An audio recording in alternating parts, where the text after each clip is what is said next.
என் பெயர் நிலா. இந்த பெரிய வீடு, விலையுயர்ந்த பொருட்கள், சொகுசான வாழ்க்கை எல்லாமே என்னை சுத்தி இருந்தாலும் என் மனசுக்குள்ள ஒரு பெரிய இருட்டு எப்பவுமே இருந்துட்டே இருந்துச்சு. அந்த இருட்டுக்கு காரணம் என் தனிமை. அன்னைக்கு ஒரு நாள் என் ரூம்ல லைட் ஆஃப் பண்ணிட்டு ஜன்னல் வழியா வர்ற வெளிச்சத்துல அப்படியே படுத்துட்டு இருந்தேன். எனக்கு தூக்கம் வரல, ஆனா முழிச்சிட்டு இருக்கவும் பிடிக்கல. மனசுக்குள்ள 1000 வலிகள், குழப்பங்கள். அப்படியே கண்ணை மூடிட்டு கிடந்தேன். அப்போ என் ரூம் கதவு திறக்கிற சத்தம் கேட்டுச்சு. உள்ள வந்தது வேற யாரும் இல்ல, என் அம்மாவோட 2வது கணவர். எனக்கு அவரை அப்பான்னு கூப்பிடவே தோணாது. ஏன்னா அவர் என் சொந்த அப்பா இல்லையே. என் அம்மா எப்போ பாரு பிசினஸ், வேலை, மீட்டிங்னு ஓடிட்டு இருப்பாங்க. அவங்களுக்கு என்ன கவனிக்கவும் நேரம் இல்ல, இவரை கவனிக்கவும் நேரம் இல்ல. அவர் என் படுக்க பக்கத்துல வந்து நின்னாரு. என்ன நிலா ஆச்சு உனக்கு? ஏன் இத்தனை நாளா இப்படி டல்லாவே இருக்க? காலேஜ்க்கும் சரியா போறதில்ல, சாப்பிடுறதும் இல்ல. என்ன பிரச்சனை அப்படின்னு ரொம்ப அக்கறையா கேட்டாரு. எனக்குள்ள ஏற்கனவே ஒரு எரிமலை கொதிச்சிட்டு இருந்துச்சு. அவர் கேட்ட உடனே அது வெடிச்சிடுச்சு. அம்மா, நான் இன்னும் டல்லா தான் இருக்கேன். எனக்கு சரியா தூக்கம் வரல. சும்மா கண்ணை மூடிட்டு படுத்திருக்கேன், அவ்வளோதான் அப்படின்னு கொஞ்சம் சலிப்போட சொன்னேன். ஆனா அவர் விடல. என் பக்கத்துல உட்காந்து, சரி ஒரு நிமிஷம் எந்திரு, நாம பேசலாமா அப்படின்னு கேட்டாரு. நான் உடனே கோவமா எழுந்து உட்கார்ந்தேன். என்கிட்ட பேசுறதுல உங்களுக்கு என்ன பிரச்சனை தீரப்போகுது? என் அம்மாவே என்கிட்ட சரியா பேசுறது கிடையாது. அவங்களுக்கே என் மேல அக்கறை இல்ல. உங்ககிட்ட என் கஷ்டத்தை சொல்லணும்னு எனக்கு என்ன அவசியம் இருக்கு? நீங்க ஒன்னும் என் சொந்த அப்பா கிடையாதே. எனக்கு என்ன உரிமை இருக்கு உங்ககிட்ட என் பர்சனல் விஷயத்த ஷேர் பண்ணிக்க? அப்படின்னு படபடன்னு புரிஞ்சு தள்ளிட்டேன். முதல் நாள்ல இருந்தே எனக்கு அவர் மேல ஒரு ஒட்டுதல் கிடையாது. ஏதோ அம்மாவோட புருஷன் இந்த வீட்ல இருக்காரு, அவ்வளோதான் என் மனசுல இருந்துச்சு. நான் இவ்ளோ கோவமா பேசின உடனே அவர் என்ன செஞ்சிருப்பாருன்னு நினைக்கிறீங்க?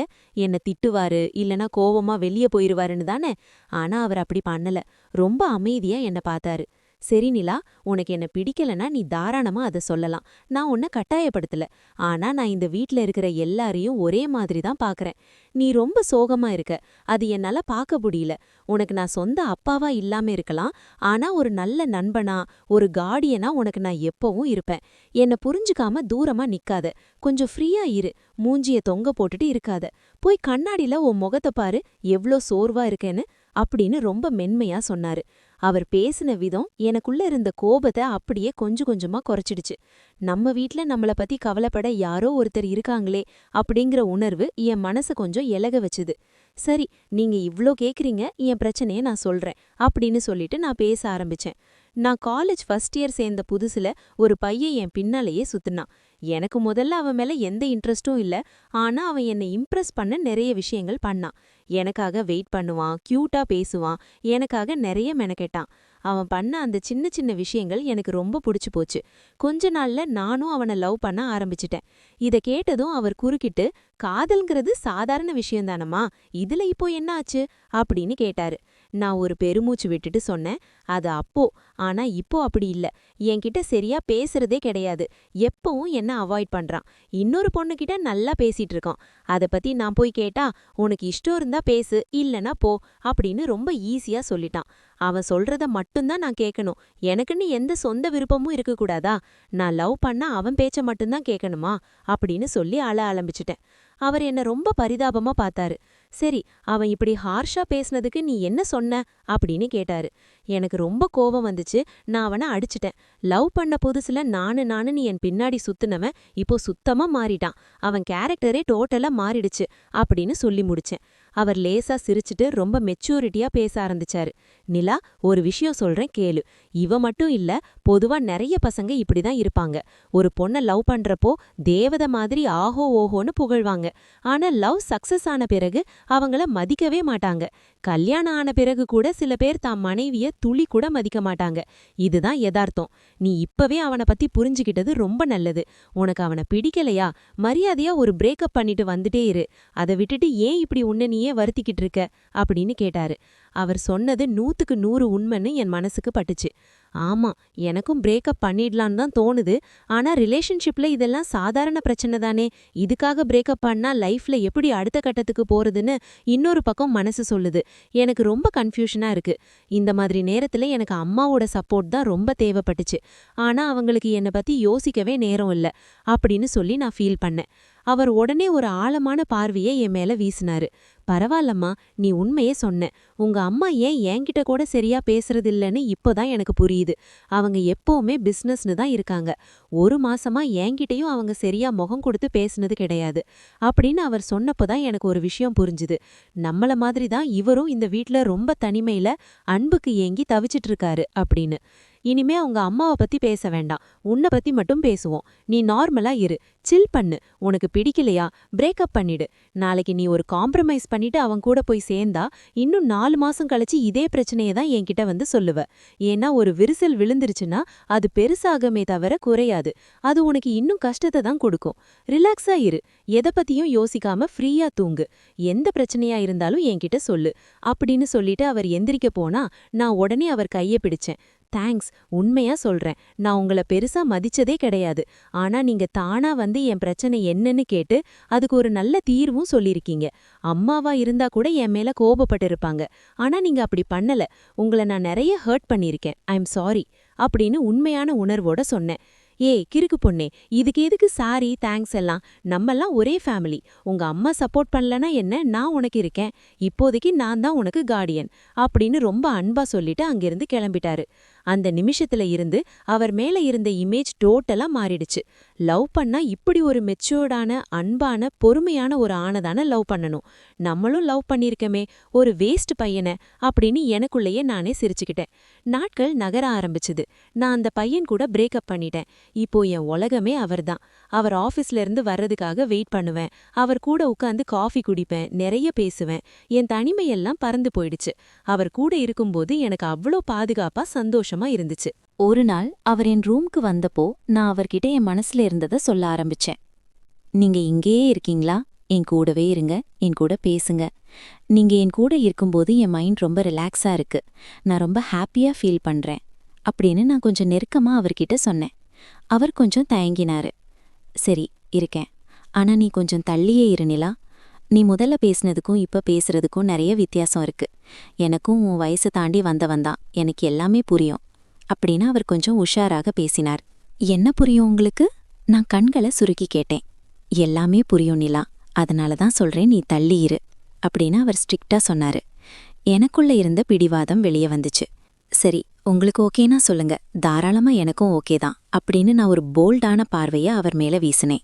அவர் பதறிப்போய், நான் என்ன சொல்லிட்டு இருக்கேன், நீ என்ன சொல்லிட்டு இருக்க? உனக்கு எந்த பிரச்சனையா இருந்தாலும் ஒரு துணையா நான் இருப்பேன். ஆனா நீ எதிர்பார்க்குற மாதிரி விஷயங்கள் எல்லாம் வேண்டாம், அதெல்லாம் தப்பு, அதெல்லாம் கூடாது அப்படின்னு சொல்லி என்னை விட்டு விலகினார். நான் விடல. ஏன் கூடாது? அதனால என்ன இப்போ? இது ஒரு மருந்து மாதிரி தான்.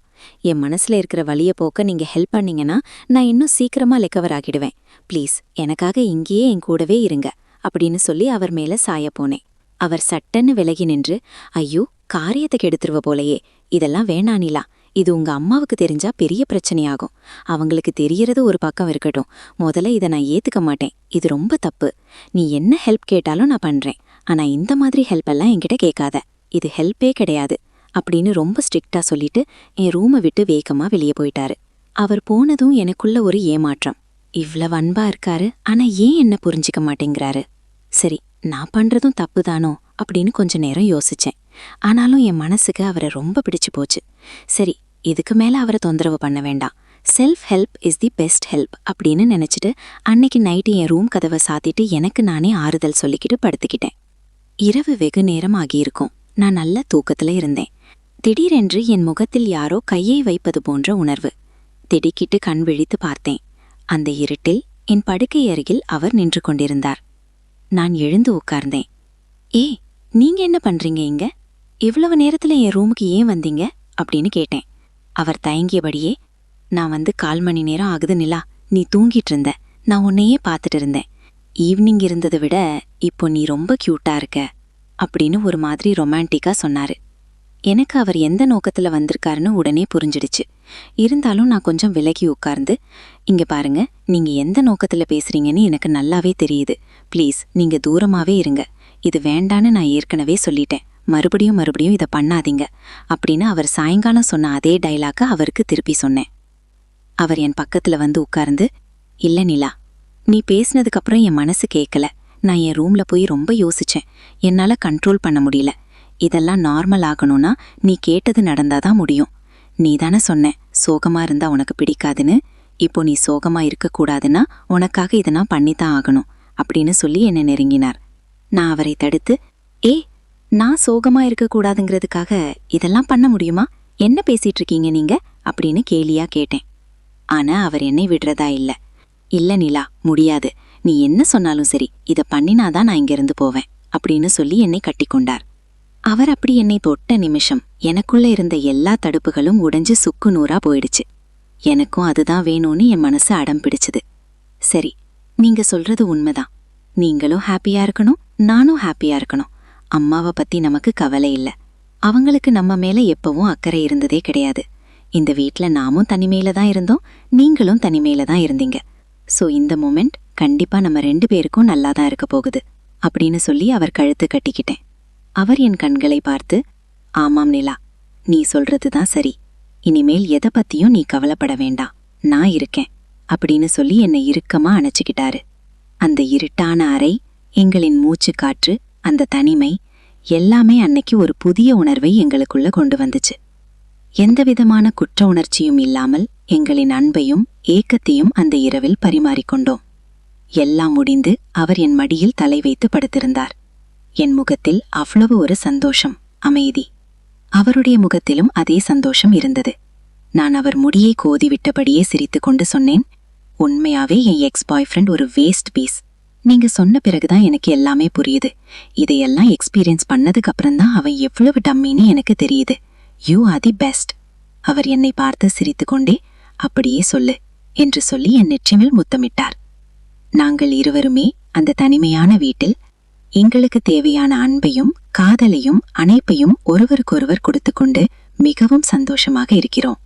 இந்த உலகம் இதை எப்படி பார்த்தாலும் சரி, எனக்கான உண்மையான அன்பு, அரவணைப்பு அவரிடம் மட்டுமே கிடைத்தது. அதுவே எனக்கு போதும்.